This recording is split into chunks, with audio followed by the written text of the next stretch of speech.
The Soviet Union built a rocket more powerful than the Saturn V. It never made it to orbit. And that single fact, that the N1 never achieved a successful flight, cost them the moon race. Not because the rocket was inherently flawed, but because of a cascade of decisions, rivalries, and miscalculations that, well, I'll walk you through each one.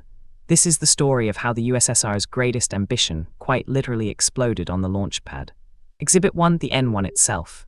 Look at this blueprint, 34 meters tall, 10 meters wider at the base than the Saturn V, and powered by 30 clustered engines. 30, not one main engine, 30 small ones firing in synchrony. It was an engineering marvel and, as we'll see, a logistical nightmare waiting to happen. Here's the irony: the Soviets didn't actually plan to build 30 engines. They wanted fewer, more powerful ones, but those engines didn't exist yet. So Sergei Korolev, chief designer of the Soviet space program, made a choice. He'd use the RD-0109 engines, small, proven, reliable in isolation. Cluster them together, make it work.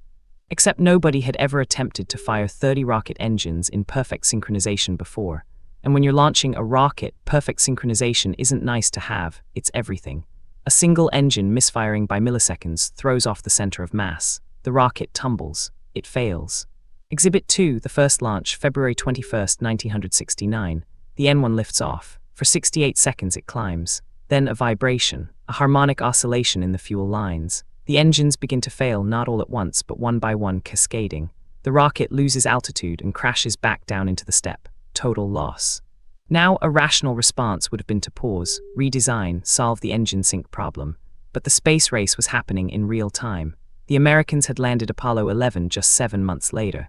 Korolev was already dead. He died in January, just weeks before this launch. His successor had less authority, less vision, and more pressure. Exhibit 3, the second launch, July 3, 1969, 1 week after Apollo 11 touched down. This time they made modifications. Smaller, incremental, the rocket climbed higher. 63 seconds into flight, all 30 engines were still firing. Then structural failure in the center core. The N1 broke apart midair. Another total loss. What's remarkable here, and this is the document I want to point out, internal Soviet reports blamed the delays on something they couldn't control: politics. Korolev and another chief designer, Vladimir Chelomai, had competed for resources for years. Chelomai's design was shelved. Korolev's N1 got the budget, but not enough of it, not soon enough. Exhibit 4, the third launch, November 27, 1971.